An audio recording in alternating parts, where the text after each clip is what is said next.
dancing, and the river is here. The river of God sets our feet to dancing. The river of God fills our hearts with cheer. The river of God fills our mouths with laughter, and we rejoice for the river is here. The river of God, it teems with life, and all who touch it can be revived. And all who linger on this river shore will come back a-thirsting for more of the Lord.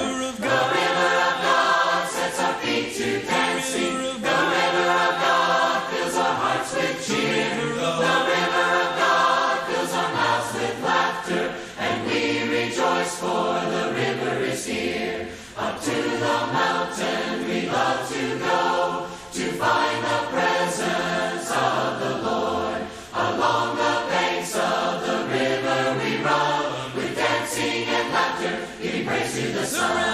The river of God sets our feet to dancing. The river of God fills our hearts with cheer. The river of God fills our mouths with laughter, and we rejoice for the river is here. The river of God sets our feet to dancing. The river of God fills our hearts with cheer. The river of God fills our mouths with laughter, and we rejoice for the river is here. And we rejoice for the river is here. And we rejoice for the river is here. There's a fountain free, 'tis for you and me. Let us haste, oh haste to its spring. 'Tis the fount of love from the source above, and he bids us all freely drink.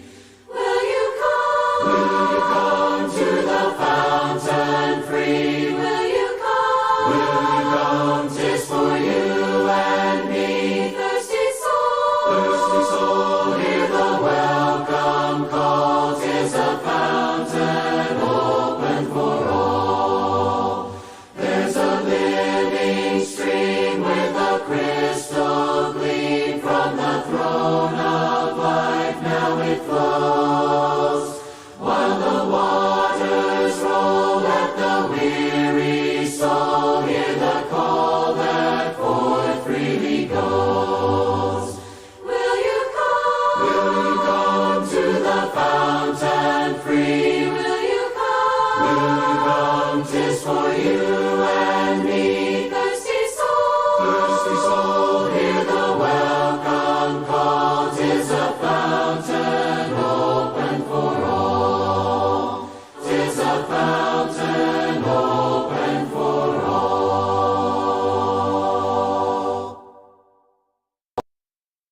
As I went down in the river to pray, studying about that good old way, and who shall wear the starry crown, good Lord, show me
shore, who'll come back a-thirsting for more of the Lord. The river of God sets our feet to dancing. The river of God fills our hearts with cheer. The river of God fills our mouths with laughter, and we rejoice for the river is here. Up to the mountain we love to go, to find the presence of the Lord. Along the banks of the river we run, with dancing and laughter, giving praise to the Son.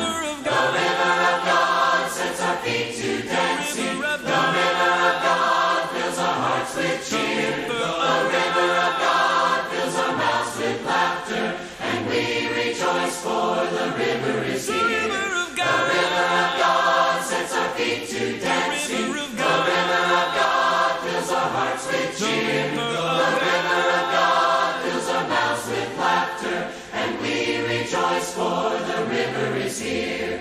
And we rejoice for the river is here. And we rejoice for the river is here.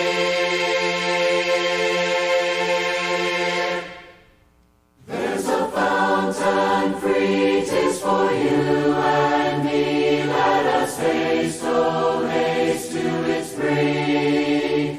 'Tis the fount of love from the source above, and he bids us all freely drink.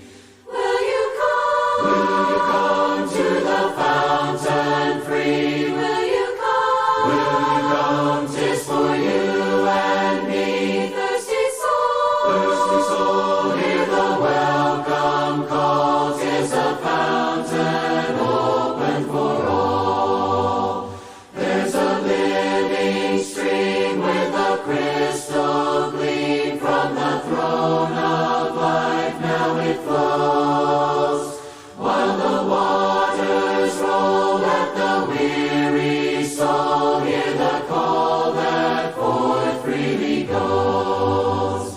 Will you come? Will you come to the fountain free? Will you come? Will you come? 'Tis for you and me. Thirsty soul, hear the welcome call. 'Tis a fountain open for all. 'Tis a fountain open for all.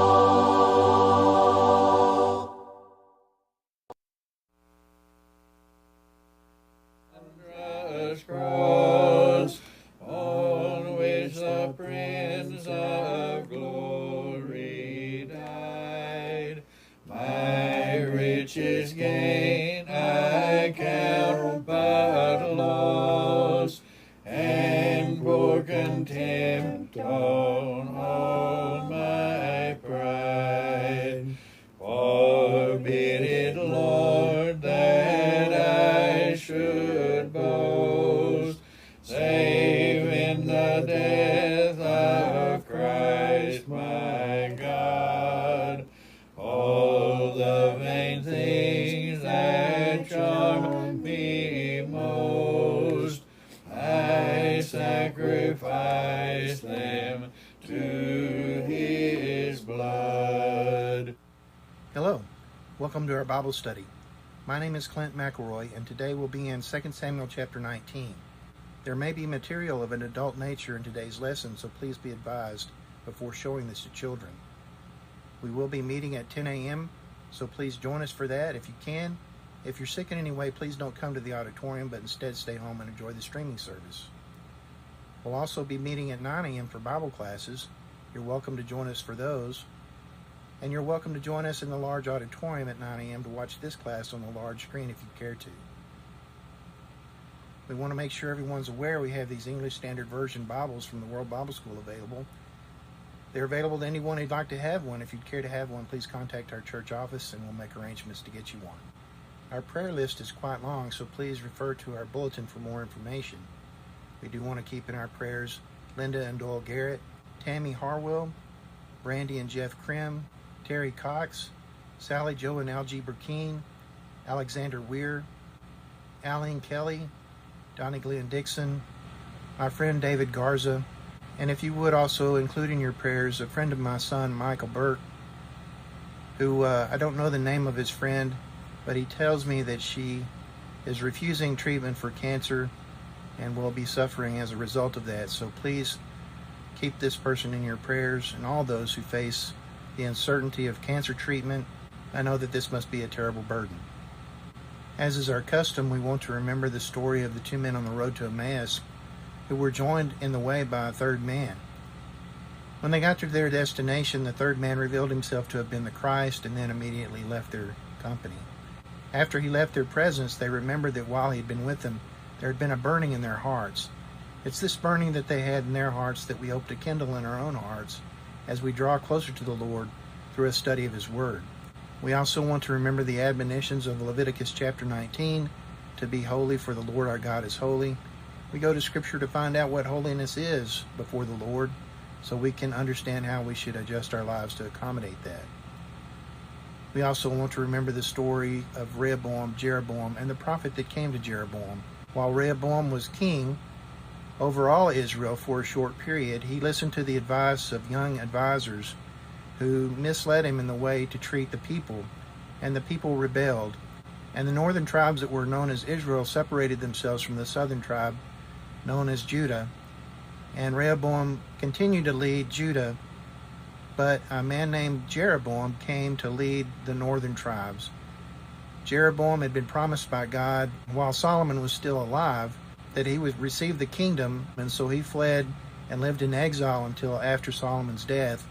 And when Solomon passed, he came back immediately and almost immediately received the northern kingdom.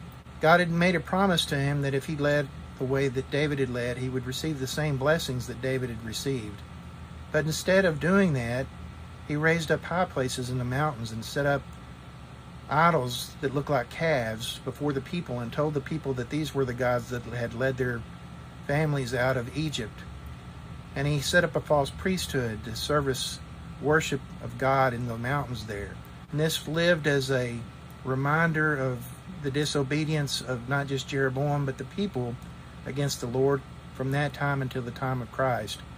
No king over Israel from that time forward was acceptable in God's sight, because none of them would take down these high places. Now this prophet that came to tell Jeroboam availed himself of his responsibilities there before Jeroboam and headed on his way home as the Lord had commanded him. He was met in the way by another prophet from Israel who said to this man, "Hey, God has told me that you should come join me for a meal," which was a lie. And the man from Judah, the prophet from Judah, liked what he heard and went to have this meal with this man instead of going on home. As they sat down to meal, the prophet from Israel did prophesy and told the prophet from Judah that he would die as a result of not following the direction of the Lord and going straight home. And indeed, as he got up to go, he was met in the way by a lion and killed. It's a very disturbing story. We have a responsibility to do it as he said to do it, and not any other way. We have a responsibility to believe the Lord and take him at his word. It seems to us to be very unfair, and we need to be mindful that the Lord looks at fairness differently than we do. He has an expectation of obedience, and we should be a people that are going about obeying the Lord. We serve the Lord because he has saved us. He has blessed us in this way, and we should be seeking to serve him in return for the great gift that he's given us. This is why we study. We study so that we'll know the truth. We'll know what to believe and what not to believe. When someone tells us something that contradicts what the Lord has instructed, we should know that that is not from the Lord. So we study so we'll know these things and we'll be prepared. I hope you'll join me now as we enter into this study of 2 Samuel chapter 19, and that you will be blessed as a result of this study.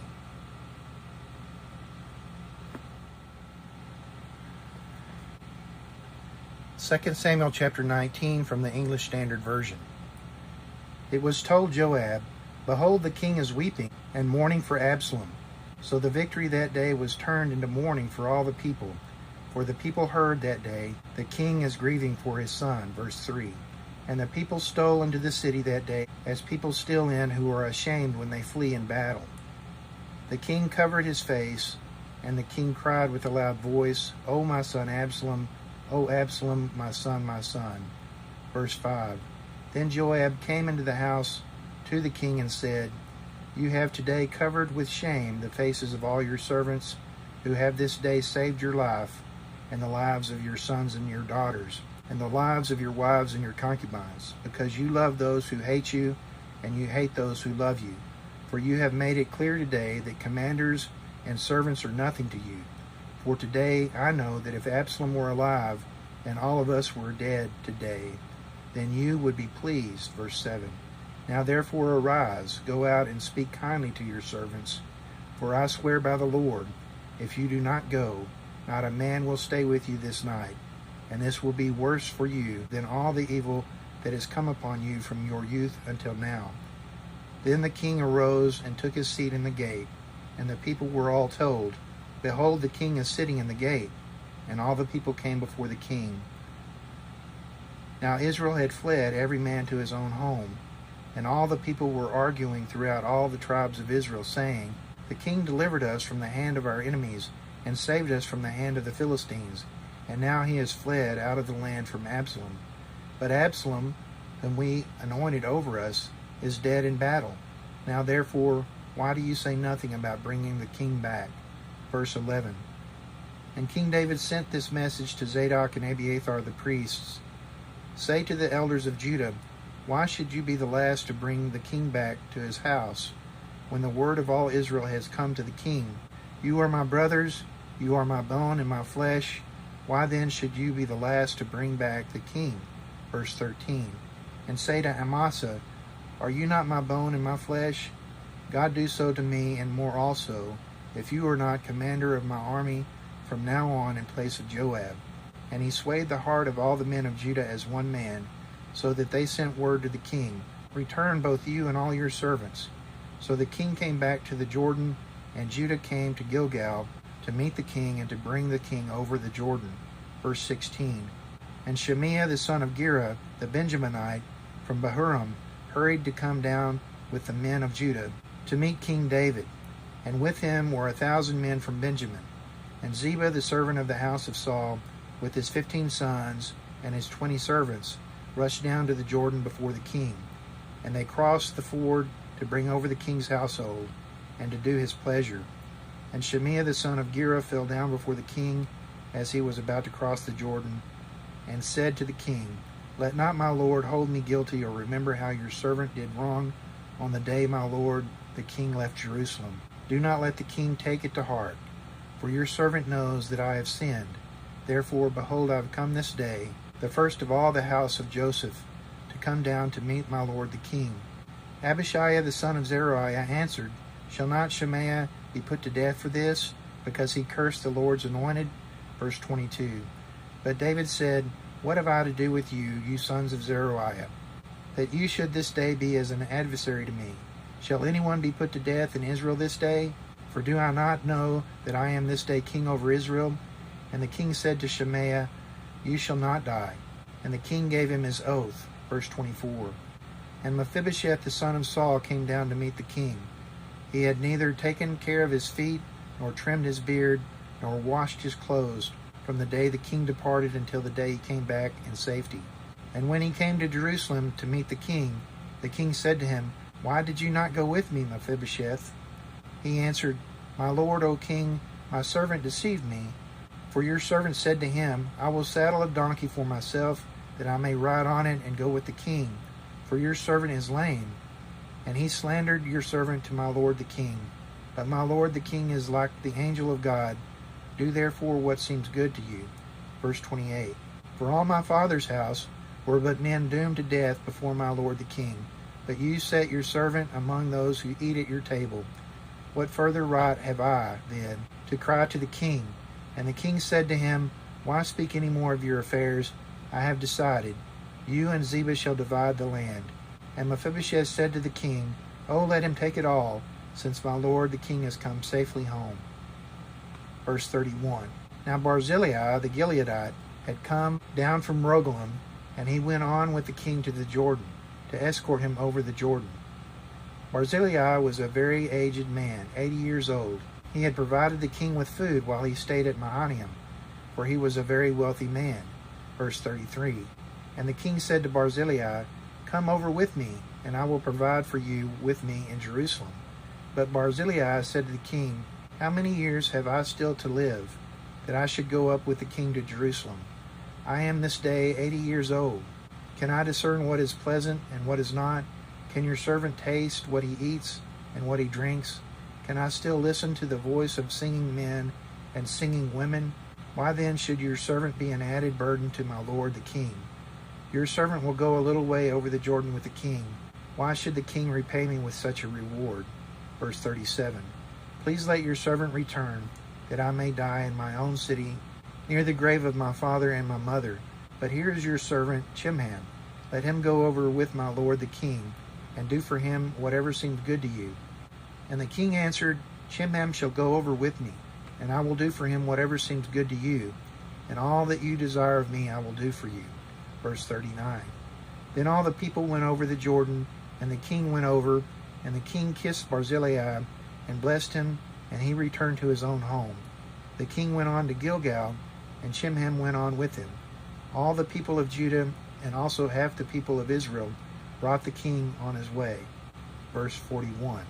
Then all the men of Israel came to the king, and said to the king, Why have our brothers, the men of Judah, stolen you away, and brought the king and his household over the Jordan, and all David's men with him? All the men of Judah answered the men of Israel, Because the king is our close relative. Why then are you angry over this matter? Have we eaten at all at the king's expense, or has he given us any gift? Verse 43. And the men of Israel answered the men of Judah, We have 10 shares in the king, and in David also we have more than you. Why then more than you?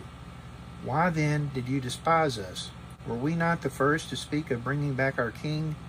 But the words of the men of Judah were fiercer than the words of the men of Israel. Okay, so last time we studied out of chapter 18 the story of the death of Absalom. At the beginning of the chapter, David had mustered his men and set over them commanders of thousands and commanders of hundreds in verse 1. And David sent out the army, 1/3 under the command of Joab, 1/3 under the command of Abishai, and 1/3 under the command of Ittai the Gittite. The king said to the men, I myself will go out with you. But they argued back, You shall not go out, for if we flee, they will not care about us. If half of us die, they will not care about us. But you are worth 10,000 of us. Therefore it is better that you send us help from the city. Because if the king had been with them, and if anything had drawn them away from the king would have been exposed, and he would have been their only target. They would not have been able to draw the enemy in for fighting. This is an interesting tactic here, and an interesting thing that they did. So the king stayed back at this city, and they went out before him with their armies, marched out by the hundreds and the thousands. And then the king ordered the leaders, Joab, Abishai, and Ittai, in verse 5, Deal gently for my sake with the young man Absalom. And all the people heard when the king gave orders to all the commanders about Absalom. And it says in going further here that as the army went out to battle and fought, they fought in the forests of Ephraim. Now, Ephraim is a mountainous region, and there must have been very forested areas as part of the mountainous region. And it says in verse 7, The men of Israel were defeated by the servants of David that day, and the loss there was great on that day, 20,000 men. It says that the battle spread over the face of all the country, and the forest devoured more people that day than the sword. This is very important. When the Lord directs things in battle, he oftentimes does not use the normal resources that you would consider proper for the situation. He doesn't necessarily use the military might of those who are in his service. He very frequently uses strange things about the environment to serve his purposes. And we see this continually throughout Scripture. Time and again, the Lord wants the people that serve him to know that it is he who is delivering them in their hour of need, not themselves. And then a key element of doing that is to make sure that their forces are often too small to achieve the goal, as you would expect under normal tactical conditions, or quite obviously that they didn't engage at all and the Lord still vanquishes their enemy, which was apparently most of the case here on the mountains of Ephraim. Verse 9, it says, Absalom happened to meet the servants of David. Absalom was riding on his mule, and his mule went under the thick branches of a great oak, and his head was caught fast in the oak, and he was suspended between heaven and earth while the mule went on. And a certain man saw this and told Joab. Joab asked him, why didn't you strike him down there as you had opportunity? If you'd done that, I would have rewarded you with 10 pieces of silver and a belt. And I don't know about you, but 10 pieces of silver, that's roughly $400. And a belt, how many belts are worth very much? It might have been a greater reward to the people of this time, but it just doesn't seem like a terribly great reward to hang in front of somebody as an incentive. But the man responded to Joab quite properly, in my opinion. Even if I felt in my hand the weight of 1,000 pieces of silver, I would not reach out my hand against the king's son. For in our hearing the king commanded you and Abishai and Attab, for my sake protect the young man Absalom. On the other hand, if I had dealt treacherously against his life, then you yourself would have stood aloof. Joab said, I will not waste my time arguing with you. And he took 3 javelins, and with his own hand thrust them into the heart of Absalom, hanging in this tree, while apparently he was still alive, according to verse 14. The 10 young men, who were Joab's armor bearers, then surrounded Absalom and struck him and killed him. Again, this is a very interesting circumstance here we find in this passage, an explanation of a great many things. The concept that these 3 javelins were insufficient to have killed Absalom as he was hanging helpless in the tree, and these 10 young men who were Joab's armor bearers, and now I perceive as more of a bodyguard perhaps than necessarily what I'd thought of an armor bearer as being prior to this, took it upon themselves to strike down Absalom as he hung in the tree. Then Joab blew a trumpet. The troops came back in from pursuing Israel, and Joab restrained them, it says in verse 16. They took Absalom and threw him in a great pit in the forest, and raised over him a great heap of stones. And then Israel all fled, everyone to his own home. Again, in the mindset that they had done this thing that I'm sure they felt ashamed of doing and didn't know how to face the king about having done. Then it does a kind of a pause and explains in verse 18, Now Absalom in his lifetime had taken and set up for himself the pillar that is in the king's valley, for he said, I have no son to keep my name in remembrance. He called the pillar after his own name, and it is called Absalom's monument to this day. In other words, to the day of the writing of this passage. It's an interesting little side note. We do know from other passages that Absalom did have children, among them a daughter that he had named Tamar, the same name as his sister's name. So perhaps he erected this monument in the valley before he had had children of his own. In verse 19 it goes on, Ahimaaz the son of Zadok said, Let me run and carry the news to the king that the Lord has delivered him from the hand of his enemies. But Joab said, You are not to carry news today. You may carry news another day, but today you shall carry no news, because the king's son is dead. So Joab knew the seriousness of the situation, in my opinion, knew that it would be unwise for anybody important to take this information to David's ear. David was known to kill people bringing him bad news for various reasons, and I believe Joab was of a mind to prevent that from occurring, especially to Ahimaaz, the son of Zadok, one of the priests. So he said to a Cushite who was there, Go and tell the king this. And so the Cushite left to go tell the king. But Ahimaaz pressed Joab and begged that he would be allowed to run after the Cushite and be there as the Cushite presented the information. Eventually, Joab relented and said, Go on. And Ahimaaz left immediately and outran the Cushite and got to David first. As they drew near to David, He was recognized by the watchmen, and that's an interesting little side story too, that they were able to recognize Ahimaaz from the way that he moved. And as he arrived and presented this information to the king asked, "Is it well with the young man Absalom?" And Ahimaaz answered with, I believe, a lie. He knew quite well that Absalom was dead, but instead answered that there had been a great commotion as he left the presence and he did not know. The king told him to stand aside, so he turned and stood aside. And as the Cushite came and presented the news, when he was asked, he responded, "May the enemies of my lord the king and all who rise up against you for evil be like that young man." And the king was then deeply moved because he knew that Absalom was dead. He went up to the chamber over the gate and wept. And as he went, he said, "Oh, my son Absalom, my son Absalom, would I had died instead of you. Oh, Absalom, my son, my son." Which brings us immediately to the events of chapter 19. Joab was told of this. "Behold, the king is weeping and mourning for Absalom." And it says in verse 2, "So the victory that day was turned into mourning for all the people, for the people heard that day, the king is grieving for his son." And they would not come into the city as they normally would have, but instead sought to remove themselves from the sight of the king. They stole in and out of the city as if they were ashamed as people who flee in battle. And it says the king covered his face in verse 4 and cried again, "Oh, my son Absalom, oh, Absalom, my son, my son."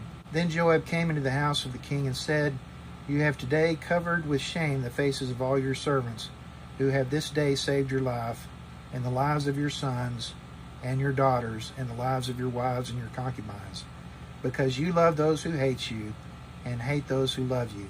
For you have made it clear today that commanders and servants are nothing to you. For today I know that if Absalom were alive, and all of us were dead, then you would be pleased." That's pretty bold for Joab to do. Joab is an incredible person in Scripture.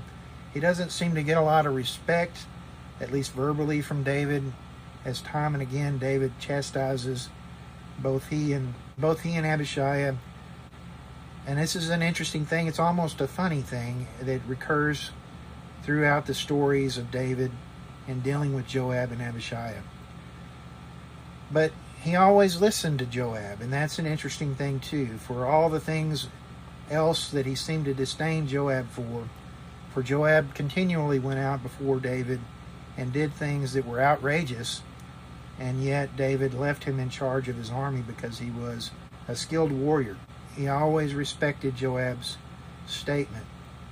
And here we have Joab chastising David to his face for shaming people who had preserved David in the face of an enemy who happened to be his own son. And that is a hard thing. I can't imagine the situation that David found himself in there, dealing with his enemy, his own son. Joab goes on saying, "Now therefore arise, go out and speak kindly to your servants, for I swear by the Lord, if you do not go, not a man will stay with you this night, and this will be worse for you than all the evil that has come upon you from your youth until now." So he shames him and tells him, "Look, we're not going to put up with this. If you don't go out, we're going to leave you, and we're going to leave you to your fate." I don't know how serious he was in that threat, because Joab was extremely loyal to David. But Joab also sought to preserve himself and preserve the people. So I don't know, honestly, if Joab was not more a servant of the people than necessarily he was David. But he saw that the proper way to serve the people was through serving David. Then it says in verse 8, the king arose and took a seat in the gate, and the people were all told, "Behold, the king is sitting in the gate," and all the people came before the king. Now remember, David is not back in Jerusalem. He's still sitting in this town outside of Jerusalem, and he's not in his regular seat. He's in the main gate of the city there. There was apparently a meeting place for the elders, and possibly even a shelter there to preserve them from the weather. And apparently David was in this area near the gate of this city. So when the people came, it's talking about the people that had left Jerusalem with him.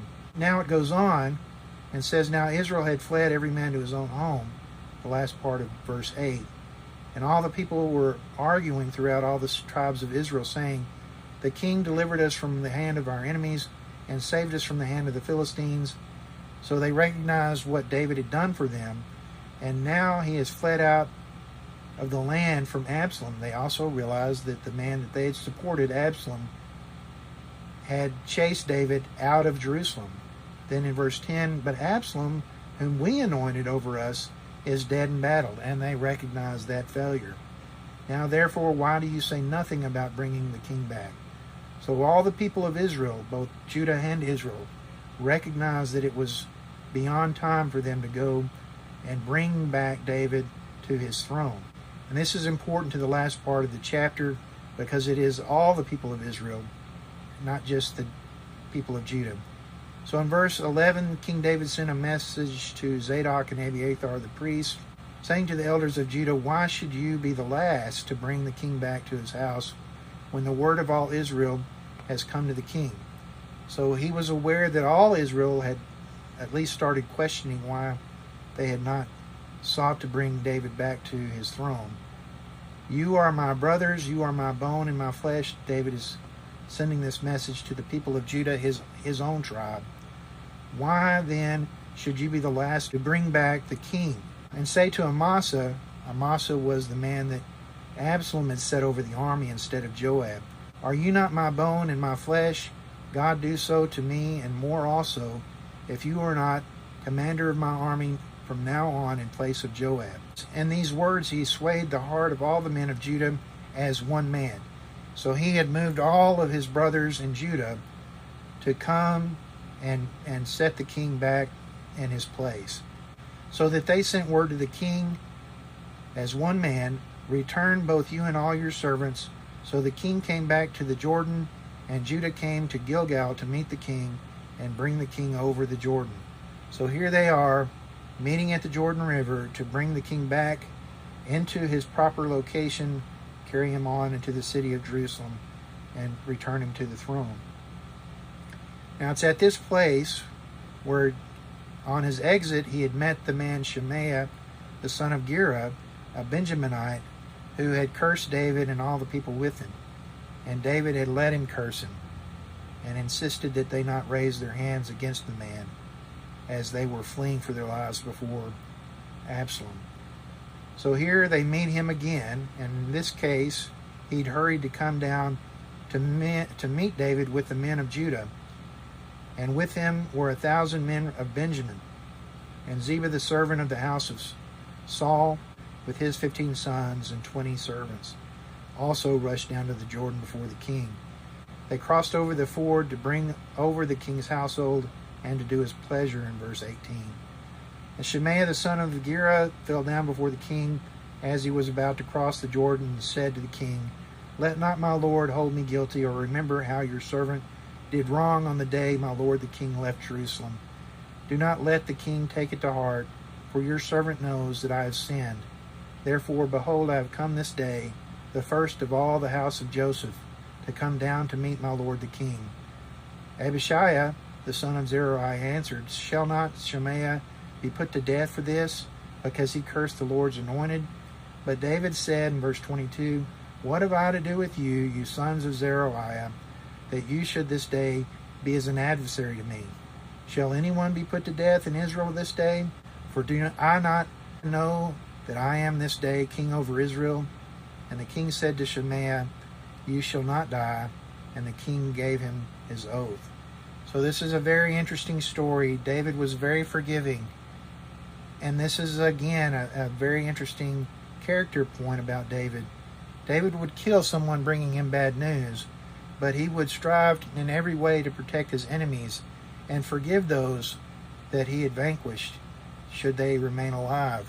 This was an incredible characteristic of David, and it was known to most men, but Abishai and even Joab seemed to not understand this about David, and even you could say that Joab was criticizing David just moments earlier because he had this sympathy in his heart for those that set themselves against him. And this was nothing new with David. We saw this time and again throughout David's story. from Saul to the Philistines, and in now these cases with his son's rebellion. It just was not in it for David to hate people simply because they were adversarial with him. And certainly Shemaiah had done inappropriate things, but he was very forgiving of him. And this is a point to take to heart, because we should be forgiving with those who have done harm to us, or to those things that we love, or to those who we love, or the things that we care about. We should be forgiving, and we should be willing to leave these things behind us after we have achieved the win. We need to win over, but once the win has been achieved, we need to be forgiving. It goes on in verse 24, and Mephibosheth, the son of Saul, came down to meet the king. He had neither taken care of his feet, nor trimmed his beard, nor washed his clothes from the day the king departed until the day he came back in safety. David saw this, and I'm sure this was puzzling to him. Certainly Mephibosheth had not been treated in the way that Ziba had indicated that he had thought he would be treated. Now, we don't know how much truth there was in Ziba's statement, but certainly Mephibosheth's disposition and appearance would not support Ziba's statement. And David asks him, "Why didn't you go with me, Mephibosheth?" And he answers, I'm going to paraphrase what he answers, because it's kind of written in a confusing way to me. He basically said, "Oh, my Lord, I told my servant that I was going to saddle a donkey and go, but he deceived me, and he has told you a story that is not true. I did not want to stay behind, but I did want to go, but I was not allowed to, because I cannot saddle a horse. And when I asked him to do it, he took my horse, he took those things that he brought to you, and told you this story." David didn't know how to reconcile this, and he didn't want to mete out any punishments, because Ziba's efforts had been refreshing to David, and he didn't really know what part of this story was true and what was a lie, even though I tend to believe Mephibosheth's story more than Ziba's. And he said, I'm gonna do right by both of you. I'm gonna split Saul's possessions, and you can take a portion. And Mephibosheth said, "O king, let him take it all, since my lord the king has come safely home." Which again kind of indicates to me that all that mattered to Mephibosheth was that King David had been preserved. And then we read about Barzillai, the Gileadite, who'd also sought to provide David's needs as he fled. He presents himself, and David invites him to go on with him into Jerusalem. But Barzillai is an old man, and he doesn't see any sense in being a burden to David at such an age. And he wanted to stay near his own home and prepare for his own passing. And David relented and didn't insist that he come with him. But Barzillai did say, "Here is this man, Chimham. You can take him with you and treat him as you would reward me." And David answered, "Chimham shall go over with me, and I will do for him whatever seems good to you. And all that you desire of me I will do for you." So they went on over the Jordan, and then at some point Barzillai decided to turn around and go on, and David kissed him and blessed him, and he returned on to his home. The king went on to Gilgal, and Chimham went on with him, it says in verse 40. And all the people of Judah were presented there, and they also had half of the people of Israel with them, and they brought the king on his way. Then it says in verse 41 that all the men of Israel came to the king and said to the king, "Why have our brothers, the men of Judah, stolen you away and brought the king and his household over the Jordan, and all of David's men with him?" So the rest of Israel shows up just in time to complain that these the men of Judah, who were David's own tribe and kinsmen, had stolen David and were going to bring him back without letting the people of Israel do it as well. These were the same men that had all rebelled against David with Absalom, and now they were acting as if they were jealous of this disposition Judah showed toward David. "Because the king is our close relative," answered the men of Judah in verse 42. "Why then are you angry over this matter? Have we eaten it all at the king's expense?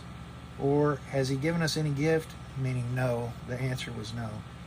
And then it goes on in verse 43, the men of Israel answered the men of Judah, we have 10 shares in the king, and in David also we have more than you.